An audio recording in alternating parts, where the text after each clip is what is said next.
Tak semua benda yang buat orang barat terkejut bila datang ke Malaysia tu besar-besar macam bangunan tinggi atau teknologi canggih. Kadang-kadang, benda paling simple macam keramahan orang Malaysia lah yang paling kena dekat hati. Dalam satu kisah, ada seorang Mina Saleh kongsi pengalaman yang memang buat dia terdiam sekejap. Dia tengah berjalan macam biasa, tiba-tiba ada seorang budak lelaki kejar di atas jalan, naik motor. Bayangkan situasi tu, mesti kita pun pelik kan? Tapi, rupanya budak tu kejar bukan sebab apa-apa pun. Cuma nak bagi dia satu beg roti pelbagai perisa, siap dengan minuman sekali. Tak ada sebab, tak kenal pun siapa, tapi tetap bagi.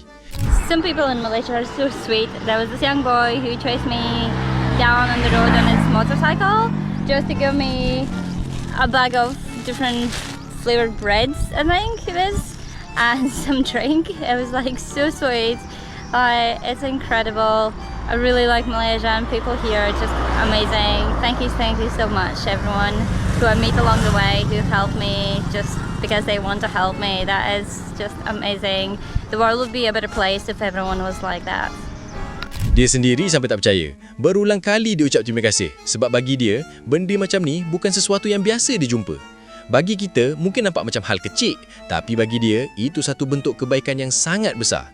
Dan dari situ, dia mula nampak sendiri macam mana orang Malaysia ni memang suka tolong orang tanpa syarat. Tapi itu belum habis lagi.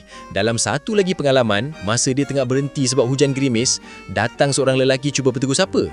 Komunikasi antara mereka agak susah, mungkin sebab lelaki itu ada masalah pertuturan. Walaupun susah nak berbual, lelaki itu tetap cuba berinteraksi. Dan sebelum dia pergi, dia hulurkan 2 biji limau mandarin kepada Mina Saleh ni. I decided to take a longer way to the Nomad Cafe from Afifi's parents' house.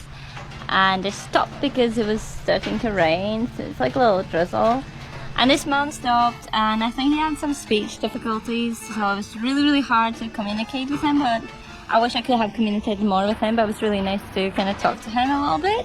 And then he just like gave me 2 mandarins, which is like sweet. Thank you so much. I really appreciate it. Because I just wanted some fruit today. I was planning to stop at the fruit stall later, but since I'm waiting in the rain, I have some fruit now, which is perfect. Thank you. Wow, it smells so good. It's so nice.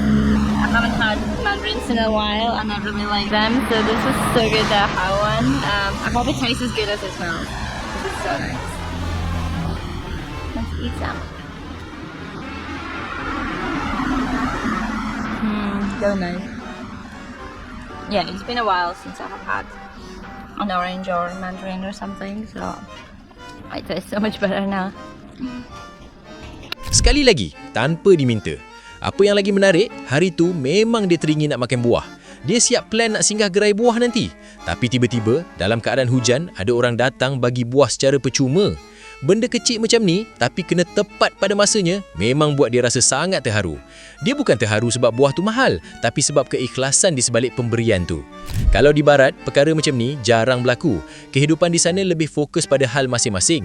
Orang sibuk dengan rutin sendiri. Nak tegur orang asing pun kadang rasa janggal, apatah lagi nak beri sesuatu tanpa sebab. Tapi di Malaysia, benda macam ni seolah-olah biasa. Kebaikan kecil yang dibuat tanpa fikir panjang, inilah yang buat ramai orang luar rasa Malaysia ni sangat luar biasa.